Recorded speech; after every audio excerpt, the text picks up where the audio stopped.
By now, Temujin was no longer just a starving survivor, he was a rising force.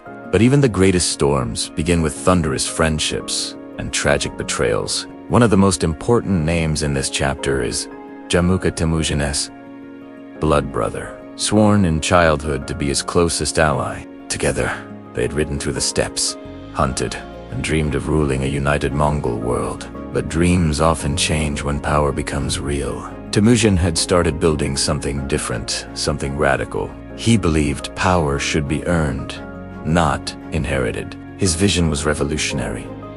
A world where even a servant could become a general if he proved loyal and brave. He offered his warriors not just war, but honor and fairness. And for many, that was enough. They left their noble lords and joined him. This challenged the tribal elite, and many of them, including Jamuka, saw it as a threat to tradition. Where Temujin wanted unity and reform, Jamuka wanted hierarchy and bloodlines.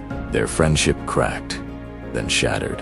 In 1187, they faced each other in open battle. At first, Temujin was outnumbered, but he had organized his forces like no one else before, dividing his men into decimal units, with commanders based on merit. Still, Jamuka's army, filled with nobles and elite warriors, crushed Temujin's forces. And what came after was even worse. Jamuka didn't just win, he humiliated. He captured Caesar of Temujin's officers, and to send a brutal message, he boiled them alive. It wasn't just war, it was personal.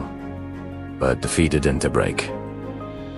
It forged him. He disappeared into the wilderness, regrouped, and began building again stronger, smarter, more focused. He expanded his alliances with powerful figures like Togrul, the Khan of the Kirite tribe, who had once been a friend of his father. With Togrul's support and the loyalty of hundreds of clans who admired his fairness, Temujin came back, and this time, his army wasn't just a mob of horsemen. It was a machine of discipline, loyalty, and terrifying speed.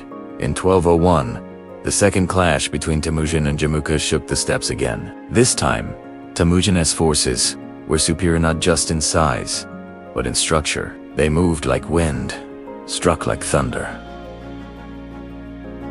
Jamuka was defeated. But here I swear Temujin did something unexpected. He didn't slaughter his enemies. Many of them were captured nobles who had once mocked him.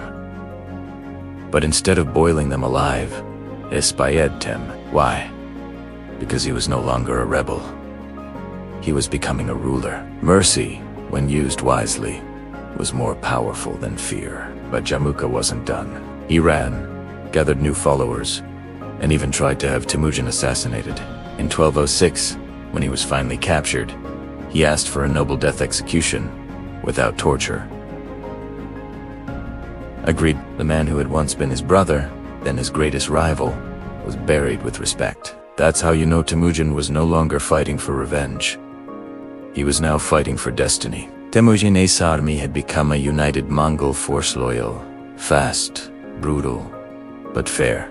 Tribes that had spent centuries fighting each other were now following one leader. And in a massive gathering of all Mongol clans, they gave him the title that would echo through history: Genghis Khan. The meaning, universal ruler.